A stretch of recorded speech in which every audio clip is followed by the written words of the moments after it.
Olá, pessoal, meus irmãos, minhas irmãs, Deus seja conosco. Para hoje, na série Paradoxos, o aparente paradoxo no óbolo da viúva. Fundo musical do pianista e advogado italiano Remo Anzovino, a música Vincent van Gogh.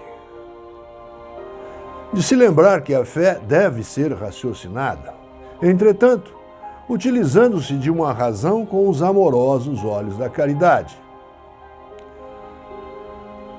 Vamos nos lembrar que o Nazareno Jesus, o Excelsior Cristo de Deus, o arquétipo e o mais perfeito havido entre nós,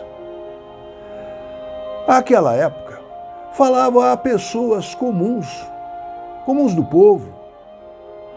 Entretanto, como hebreus que eram, de cultura arraigada ao mosaísmo do olho por olho e dente por dente, cultivava e utilizava, portanto,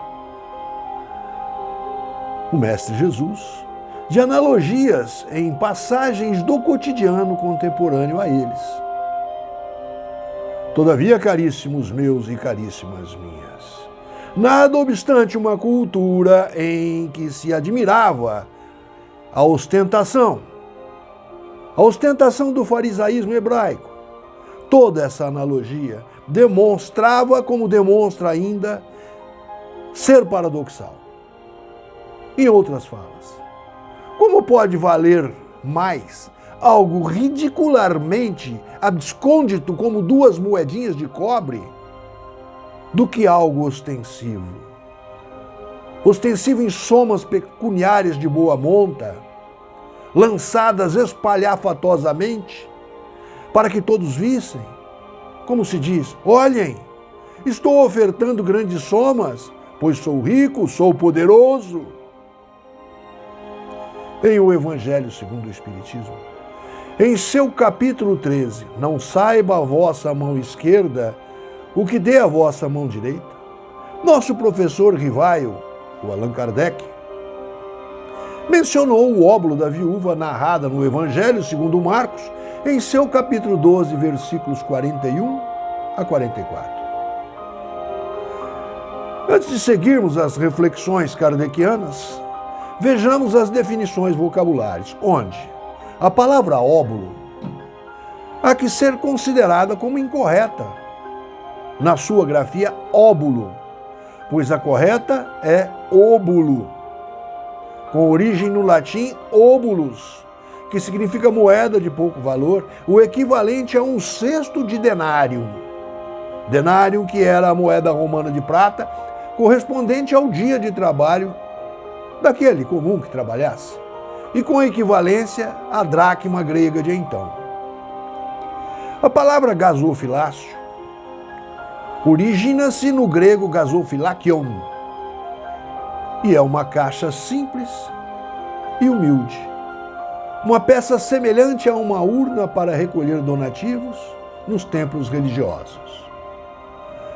No Evangelho segundo Marcos, versículos 41 a 44, está narrado que, aspas, estando Jesus sentado defronte do gasofilácio, a observar de que modo o povo lançava ali o dinheiro, viu que muitas pessoas ricas o deitavam em abundância.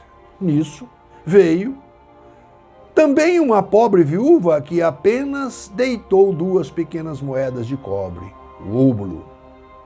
Chamando então seus discípulos, disse-lhes, em verdade vos digo que esta pobre viúva deu muito mais do que todos os que antes puseram suas dádivas no gasofilácio. Por isso, que todos os outros deram do que lhes abunda, ao passo que ela deu do que lhe faz falta. Deu mesmo tudo o que tinha para o seu sustento. Fecha aspas. Expliquemos como era a disposição arquitetônica inicial no suntuoso templo hebraico de Salomão, reconstruído àquela época por Herodes o Grande, onde, mais frequentemente, após a Porta Formosa, internamente numa praça chamada Átrio das Mulheres, havia um gasofilácio, uma urna para o depósito dos donativos. Encontrava-se Jesus de Nazaré e seus discípulos naquele átrio para observar. Muitos se aproximavam do local e jogavam mancheias de dinheiro, como aquele homem rico, sobre o piso de pedras, visando despertar a admiração de todos. O Cristo Jesus, aproveitando a oportunidade pedagógica, exemplificava, dizendo aos seus discípulos, aspas, olhai para aquela mulher, uma pobre viúva maltrapilha que deposita no cofre apenas 2 moedas de pequeno valor. Pois bem, foi esta pobre viúva que lançou mais do que todos. Assim, as reflexões minhas, um gnóstico espírita em Jesus, que a mim próprio denomino.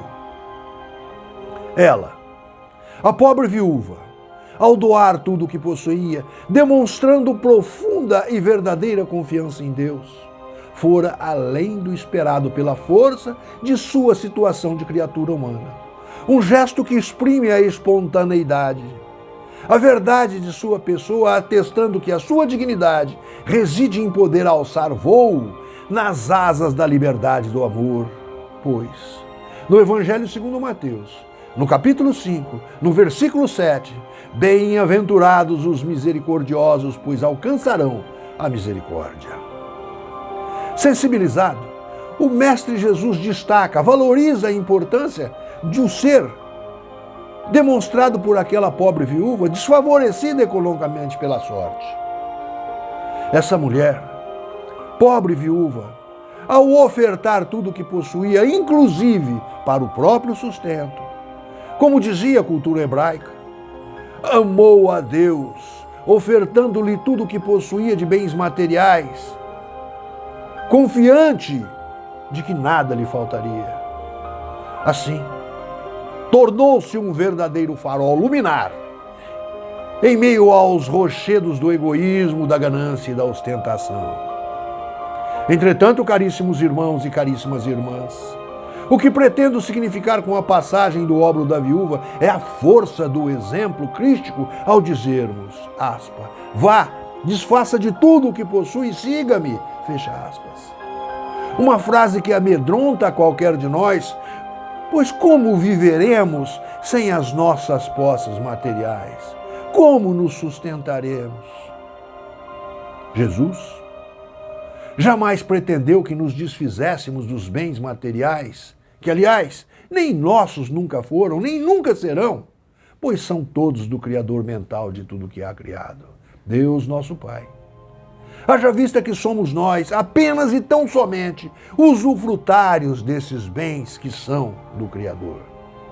Jesus pretendeu, sim, que desapegássemos-nos da ostentação e do egoísmo e praticássemos a caridade segundo ele a viveu e praticou, sendo benevolente para com todos indistintamente, indulgente para com as imperfeições do perfectíveis que somos e perdoando a toda e qualquer ofensa. Assim, meus irmãos e minhas irmãs, ao fim deste capítulo, tributemos louvores ao Criador mental de tudo que há criado. Deus, nosso Pai, louvado seja.